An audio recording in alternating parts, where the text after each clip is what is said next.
Thailand is renowned for its beautiful islands, but with so many options to choose from, how do you pick the perfect one for your next vacation? We recently spent 2 months traveling around Thailand, and after way too many hours of research, we actually discovered an island that has everything you could ever hope for. Keep watching and we'll help you discover why visiting Koh Lanta will make your next island getaway even more memorable. Koh Lanta is a small island which is located in Krabi province, right off the Andaman Coast of Thailand. From kilometer-long beaches surrounded by volcanic cliffs to mangroves, jungle, and even beachfront bars, this island has everything. But for me, the cherry on top is that even in peak season, Koh Lanta is still less crowded than most of the other Thai islands, such as Phuket or Koh Samui. And that means you don't have to spend your vacation being stuck in a traffic jam, because that's not why you went on vacation, is it? I mentioned that Koh Lanta has a little bit of everything, but why is that so important?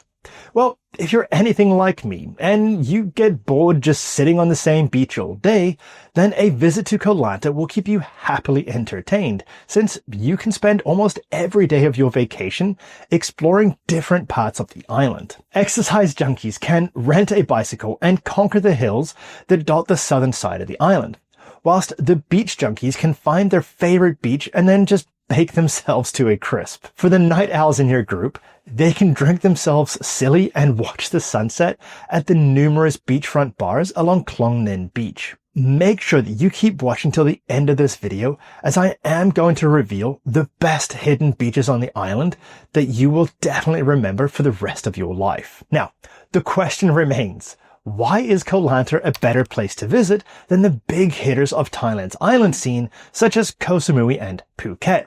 Well, we actually ended up chatting to a few locals on Koh Lanta who used to live on Phuket, and they all described how a once peaceful island had turned into an island version of Bangkok. Traffic jams are now a completely normal part of life, and huge hotel blocks tower over the beaches. In fact, they told us that it can now take 1.5 hours to get to your hotel from the airport, when it used to only take 45 minutes. So, even though there are still pockets of beauty to be found, it's just not a relaxed vibe anymore. Let's look at Koh Samui briefly. Koh Samui is less built up than Phuket, but it's still an extremely busy island. According to multiple articles that I found online, there's about 10,000 tourists a day visiting Koh Samui.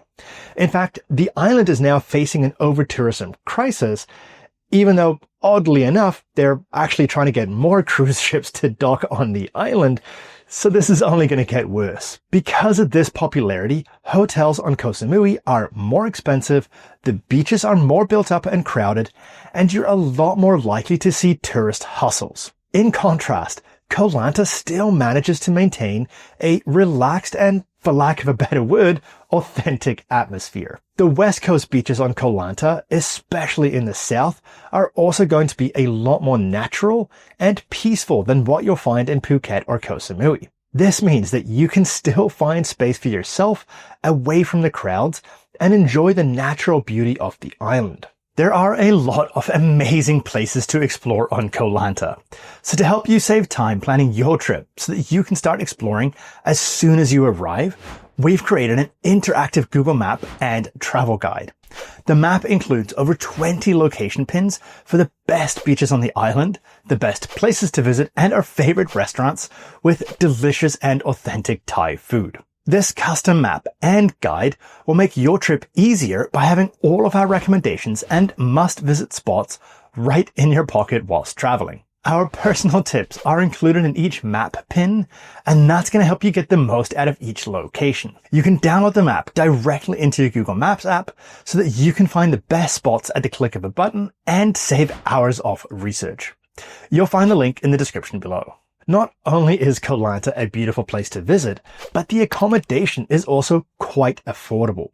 So, if you're looking for an incredible Thai island vacation, but your bank account isn't exactly ready for a stay at the Four Seasons, well, then Koh Lanta should really be at the top of your list. During our visit to Koh Lanta, we stayed at 3 different bungalow-style hotels that were all excellent. But the best part is we only paid about $40 a night for each hotel, which I think is a steal. We did visit Koh Lanta during the shoulder season in March, which is part of the reason why we got such a good deal. But even during the high season, the exact same hotels we stayed at are only about $70 a night. And if you're okay being a little bit further inland, you can still find some really good deals on well-rated hotels for around $40 a night, even in the high season. For comparison, if you want to stay at a similar hotel in Koh Samui that's close to the beach but not beachfront, you can easily expect to pay $185 a night, even in the shoulder season. That's over 400% more expensive than what we paid for our hotels during our visit to Koh Lanta. If your top priority is to be right on the beach, then you will have to dig a little bit deeper into your pockets to pay for it. But before you start digging through your couch cushions to find the extra money for a beachfront hotel, I would actually recommend that you stay away from the beachfront and just spend the money you save on a couple of extra days on the island instead. When we were first planning our trip to Koh Lanta, we were really keen on finding a beachfront hotel. But even in the shoulder season, we just couldn't find anything decent that was within our budget. After our first visit to Koh Lanta, we were actually really happy that we didn't try to stretch our budget for a beachfront resort. Because there are so many beaches to choose from on Koh Lanta, there's really no need to limit yourself to the beach that's by your hotel, because beach hopping is such a fun thing to do on the island. If you have any questions about where to stay or any other questions about Koh Lanta, just let me know in the comments and I will try and answer every single one. So, what is the absolute best thing to do on Koh Lanta? Well, I kind of already gave you the answer, didn't I? Beach hopping is one of the great things about visiting Koh Lanta. This is most definitely not a one beach town. And if you're only in Koh Lanta for a week, you could really see a different beach every single day. Depending on what you're in the mood for, you can find a huge natural beach that stretches from cliff to cliff. Or you can find a beach lined with so many bars that you could stay drunk for a week and not have to walk more than 5 meters between bars. Since we're not huge drinkers and we prefer less crowds, we mainly sought out the more natural beaches on the south side of the island, like Nui Bay and Bamboo Beach. Nui Bay ended up being our absolute favorite beach on the whole island. It's a deep beach with lovely soft sand that feels great between your toes. And because it's not as huge as Bamboo Beach, it almost feels like you've discovered your own little private beach. Surrounded by cliffs that peep out of the jungle on both sides and jungle that stretches around the back of the beach, Nui Bay is an incredible place to spend a beach day or even many beach days. Bamboo Beach is our second favorite beach on Koh Lanta, and it's situated towards the most southern tip of the island. It's a really long, deep beach with soft white sand that is perfect for digging your toes into. During the high season, the water is calm and really clear. If you want to do some snorkeling, the best spots are going to be close to the cliffs that flow into the water. Even though it's a huge beach, it still manages to feel private since you're hidden away from the rest of the world with the jungle behind you and volcanic cliffs on each side. If you want more no-nonsense travel tips that will help you plan your own grand adventure, then make sure to subscribe to our channel. Don't worry, if you get tired of beach hopping, there are a few other sites and activities that you can do in Koh Lanta. First up is visiting the Old Town and the pier. Although I don't recommend staying in the Old Town, it's still worth spending part of a day exploring it. There isn't really much cultural value there anymore, as it's really just been turned into a tourist street, but it's still kind of fun to see. Whilst you're there, you can also take a stroll along the pier. In the off-season, there was no charge, but there might be a small, I think it was 20 baht charge in the high season. There's also a shipwreck next to the pier that you can take lots of pictures of. For me, the best part about visiting the Old Town was the scooter ride from the west coast to the east coast. It's a really pretty drive that goes through the jungle and over the hills in the center of the island. Since you're on the east coast when you're visiting the Old Town, it's worth driving along the coastal road until you reach the southern tip of the island. It's a much more rugged coast that is especially dramatic in the off-season, so make sure you bring your good camera along. If you're looking at a map of Koh Lanta, you'll probably notice that there is a national park which covers the southernmost part of the island. After reading reviews on it and watching some videos of people that went there, we didn't personally feel that it was worth the $6 per person and then a parking fee for the scooter. It's not a huge amount of money in the big picture, so if you would like to go for a hike and see a lighthouse, then it could be worth exploring. On a completely different note, if you'd like to support a local animal charity that works to help the homeless dogs and cats on the island, then you can book a behind-the-scenes tour with Lanta Animal Welfare.